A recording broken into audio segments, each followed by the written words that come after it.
Today's video is sponsored by HelloFresh. There's been a lot of positive Nintendo news lately, between the announcement of the Switch Lite and a revised Switch featuring more battery. However, there is also some negative going around right now that I think we also need to talk about, and that's in regards to JoyCon Drift. Now, I'm sure some of you guys already know about this issue, but for those of you that don't, or those of you that have heard of it but don't really know what exactly it is, or maybe even you're experiencing it firsthand and you don't know what to call it, JoyCon Drift is an issue in regards to the concept of stick drift. This is something that's happened on some controllers in the past, but it's being very widespread on Joy-Cons. And what the issue is it's the Joy-Con experiencing phantom inputs, where you're not moving the stick at all, and yet in-game for some reason, it's reading it like you're pushing it left, right, down, in some kind of direction that you're not. Now, depending on who you are and what games you're playing, this might not actually be an issue that you're fully aware of. It could even be something that you're experiencing, but you don't really take note of, because for some games, it really isn't that big of a deal. A phantom random input to the left or something might make you move a little bit in a weird direction on occasion,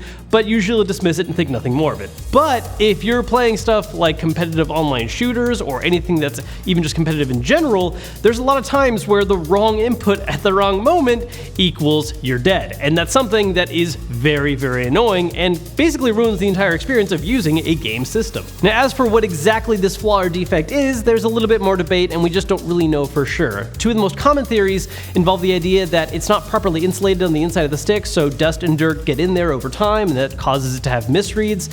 Another theory coming from people who have actually taken their sticks apart, a really good example of this is Spawnwave, who's way better than me when it comes to deconstructing stuff, actually took the stick apart inside of his Joy-Con and found scratches on the contact where the stick meets the little reader part of the Joy-Con. The theory being that the longer you use your Joy-Con, the more those scratches are going to eventually build up and eventually cause it to start having problems with misreads, because even though the stick isn't actually moving in a certain direction, those scratches kind of make it read like it is. Ever since this issue first started cropping up all the way back when the Switch was first released, people have been trying to find ways to fix it, and the final answer that we've gotten so far is there doesn't really seem to be an actual clear final answer. A common fix that a lot of people tend to use is relying on compressed air or some kind of cleaning alcohol to wipe down the areas, and that will sometimes fix it, but even then it appears to be a temporary fix that quickly becomes an issue again. And it's possible that in these cases, these are problems that are caused by dirt or dust buildup, not necessarily the scratching issue that we were seeing from people that actually took their joysticks apart. A more thorough solution is to actually remove the joystick entirely and buy a replacement part one and put it in yourself. Now, this is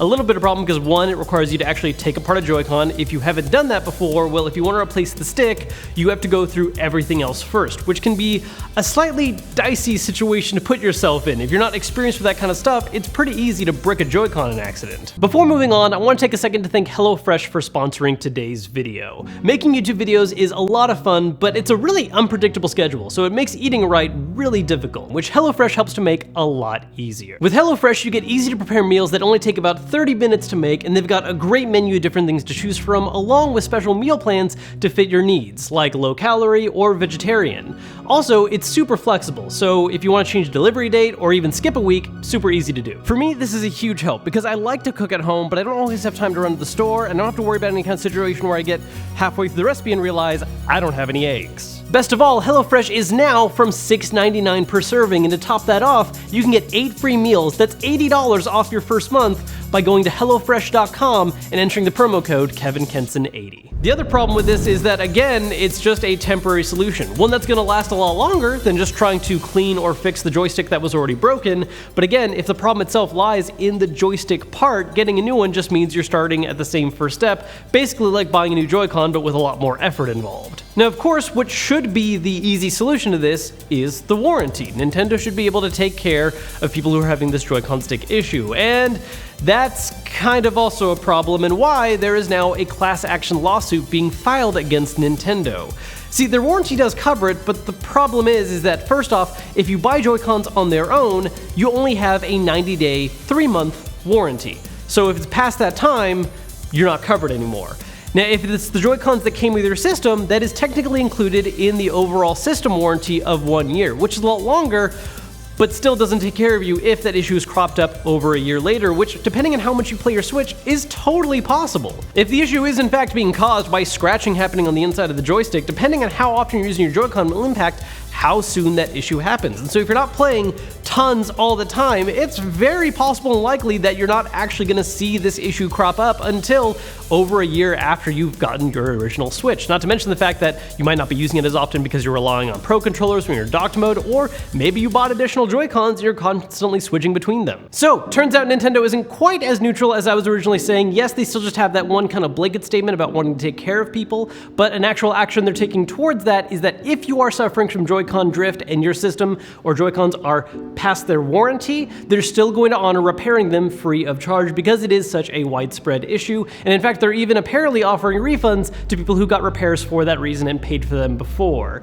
There's been some kind of rumor and talk that this isn't applying to all regions that this is happening in, but it's at least a really good sign that while the problem may exist, Nintendo is taking care of the people that are currently suffering from it. So it's super awesome that Nintendo is taking care of these customers, but there's still another layer to this that I personally find really scary, which is, while if you're experiencing JoyCon Drift right now, that sucks, when exactly is it going to get fixed and actually just not be an issue at all? And if that does change, if Nintendo does replace these parts in Joy-Cons, are they going to actually let us know? Like I said earlier, Nintendo's response has been very neutral, and it's clear that they do want to help take care of their customers. They don't want to just completely ignore everyone having problems, but at the same time, they don't want to fully admit that there is a widespread issue taking place. And so by not admitting there's a problem, it's not very clear whether or not they would ever make an announcement that said problem would be fixed. Take the recent news regarding new Switch as an example. Nintendo went out of their way to actually make an announcement that, hey, we're releasing refreshed brand new Switches that feature better battery life. That's a cool thing. They actually let everyone know that, and they're going to be marketed in a way for people to pick up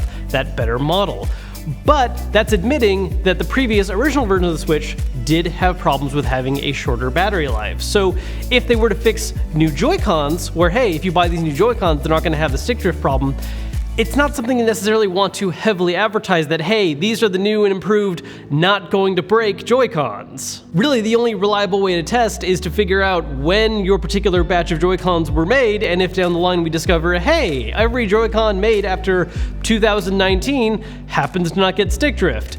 And that's a little weird. The only way you can really reliably test that is to try every new color as they come out and put them through rigorous stress tests, which may be what people have to do when the new sets come out later this year. Where things get even more complicated though is the Switch Lite. Look, I will say that I've been in general probably one of the more positive voices in support of the Switch Lite. It is not for everyone, I get that. It's especially for you guy who's currently shaking your head at the screen going, why would you ever say anything good about the Switch Lite? It's for babies. The point is, it's a cool system for people that really favor portability over everything else, or a great item to get kids.